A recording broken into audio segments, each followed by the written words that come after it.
Assalamualaikum warahmatullahi wabarakatuh. Sampurasun. Perkenalkan, nama saya Nita Adianti, mahasiswi dari kampus STAI Dr. KHRZ Mutakin Purwakarta, khususnya mengambil jurusan Pendidikan Islam Anak Usia Dini. Apa kabar semuanya? Semoga selalu bahagia, selalu sehat. Apalagi dalam masa pandemi ini ya, kita harus selalu menjaga protokol kesehatan.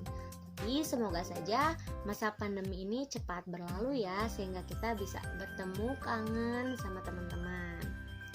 Nah, teman-teman, di sini saya akan sedikit menjelaskan tentang prinsip-prinsip manajemen keuangan lembaga pendidikan. Kalau kita membahas tentang keuangan memang sangat sensitif ya, tidak akan ada habisnya. Karena segala sesuatu itu yang berhubungan dengan uang, pasti kita harus berhati-hati dalam memakainya, dalam menggunakannya dan dalam mengkomunikasikannya. Nah, di sini kita akan membahas tentang prinsip-prinsip manajemen keuangan lembaga pendidikan. Nah, peningkatan kualitas pendidikan itu bukanlah tugas yang ringan ya, apalagi kepada seorang guru ataupun sekolah. Nah, bahkan pemerintah sekalipun, karena tidak hanya berkaitan dengan permasalahan teknis saja, tapi mencakup banyak hal.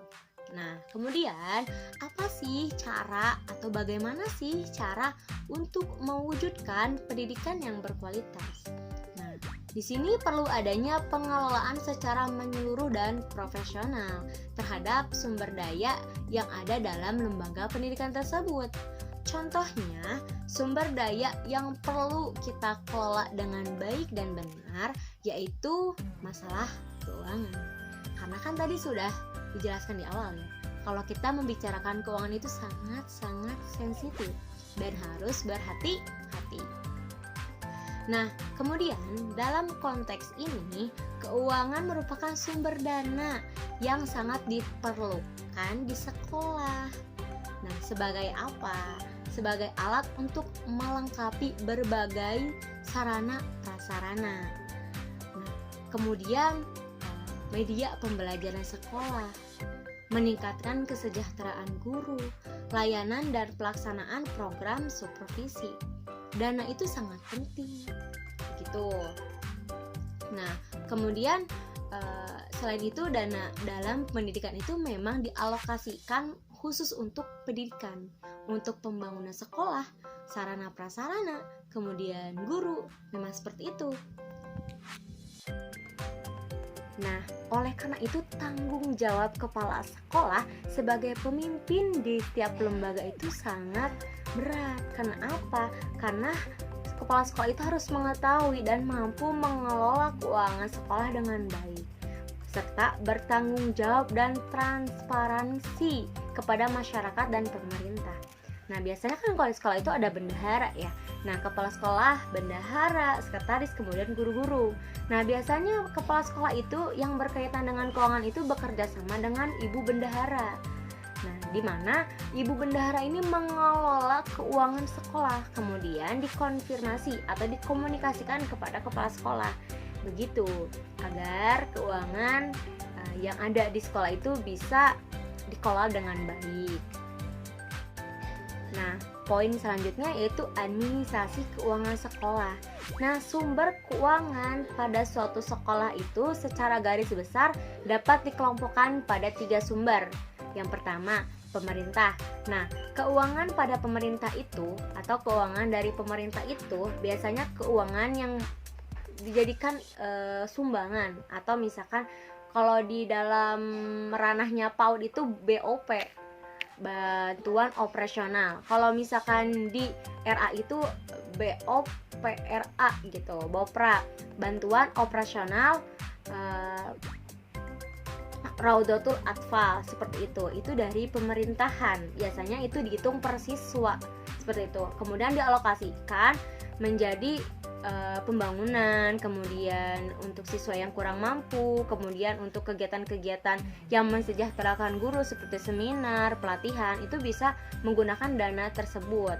Nah, biasanya sebelum mengambil itu kita ada LPJ, laporan pertanggungjawaban selama 1 tahun, atau misalkan selama 6 bulan, yang mana memang mencairkan dana tersebut menggunakan LPJ-nya gitu ya.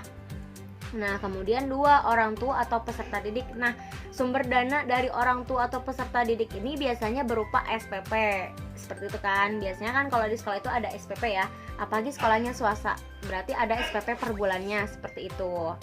Nah, kemudian yang ketiga, masyarakat, baik meningkat ataupun tidak mengikat. Nah, biasanya kalau misalkan dari masyarakat ini seperti donatur. Jadi ada yang donatur tetap, ada yang donatur yang tidak tetap. Misalkan nih, dalam satu lembaga sekolah itu ada donatur yang memang dia bersedia ikhlas, ridho untuk menyumbangkan dananya tiap bulan. Misalkan nih, donatur A menyumbangkan 500.000 per bulan. Donatur B menyumbangkan 5 juta per bulan. Nah, itu adalah sumber dana yang dihasilkan dari masyarakat. Pembiayaan pendidikan dalam sistem pendidikan nasional diatur dalam Peraturan Pemerintah Nomor 48 Tahun 2008 tentang pendanaan pendidikan. Nah, pembiayaan pendidikan ini meliputi apa saja? Pertama, biaya satuan pendidikan yang terdiri dari biaya investasi, kemudian biaya operasi terdiri dari biaya personalia dan biaya non-personalia, bantuan biaya pendidikan dan beasiswa. Kemudian kedua yaitu biaya penyelenggara dan pengelola pendidikan. Kemudian biaya pribadi peserta didik. Sama seperti halnya tadi ya. Yang pertama biaya satuan pendidikan yang terdiri dari biaya investasi, yaitu seperti bantuan-bantuan dari pemerintah. Kemudian biaya penyelenggara dan pengelola pendidikan atau donatur, sumbangan-sumbangan. Nah, biaya pribadi peserta didik yaitu SPP. Nah, di sini prinsip-prinsip manajemen keuangan sekolah serta pengelolaannya, yaitu yang pertama, prinsip-prinsip manajemen keuangan. Di sini sudah tertulis ya, ada di Undang-Undang Nomor 20 Tahun 2003, Pasal 48 menyatakan bahwa pengelolaan dana pendidikan berdasarkan pada prinsip keadilan, efisiensi, transparansi, dan akuntabilitas publik. Di samping itu, prinsip efektivitas yang juga perlu mendapatkan penekanan. Nah, di sini ada beberapa prinsip manajemen keuangan. Yang pertama, transparansi. Transparansi atau artinya keterbukaan. Di sini di bidang manajemen transparansi ini kita harus mengelola keuangan itu dengan keterbukaan. Sama sepertinya tadi laporan pertanggungjawaban. Jadi memang harus transparan nih. Ini untuk apa aja? Uang ini, dana ini dinanakan untuk apa aja? Dialokasikan untuk apa aja? Jadi biar jelas, seperti nota, terus data-data itu perlu banget dicantumin di LPJ seperti itu. Agar apa? Agar tidak ada salah paham antara wali murid kalau dalam pendidikan ya, guru dan kepala sekolah. Jadi tidak ada pertanyaan, kok uang nggak ada gitu, uang tuh kemanain. Nah, itu kan berarti nggak transparan. Tapi ketika kita membicarakan keuangan itu harus transparan. Ada nih bukti konkretnya LPJ-nya. Kemudian setelah selesai LPJ dikasih informasi, dikomunikasikan bahwasannya uang adanya segini. Atau misalkan bendahara bisa dikomunikasikan kepada kepala sekolah, ibu atau bapak, ini hasil sebulan ini SPP anak 50 orang dikali 75 ada segini bu, misalkan. Ini kemudian honor guru 4, jadi total sisa segini untuk bulan ini. Nah, seperti itu kan memang transparansi, adanya keterbukaan. Kemudian akuntabilitas, yaitu kondisi seseorang yang dinilai oleh orang lain karena kualitas performasinya dalam menyelesaikan tugas untuk mencapai tujuan yang menjadi tanggung jawabnya. Nah, di sini biasanya kalau kita bahas tentang akuntabilitas, yaitu di dalam manajemen keuangan berarti penggunaan uang sekolah dapat dipertanggungjawabkan sesuai dengan perencanaan yang telah ditetapkan. Biasanya kan dalam sekolah itu ada promes gitu ya. Nah, atau program-program yang ada pada sekolah, setiap lembaga. Program apa aja nih? Memerlukan dana berapa nih gitu. Nah, di situ kan ada kan program tahunan di situ. Oh, ternyata kegiatan ini memerlukan biaya seperti ini, segini. Nah, di situ kan bisa dana tersebut dialokasikan kepada kegiatan tersebut, asalkan memang datanya itu jelas, gitu ya. Kemudian efektivitas. Nah, di sini efektivitas itu tidak berhenti sampai tujuan tercapai, tetapi sampai pada kualitas hasil yang dikaitkan dengan pencapaian visi lembaga yang dicirikan oleh outcome kualitatif. Jadi di sini tuh program yang terlaksana itu sudah sesuai belum gitu? Apakah memang sudah sesuai dengan tujuan awal kita?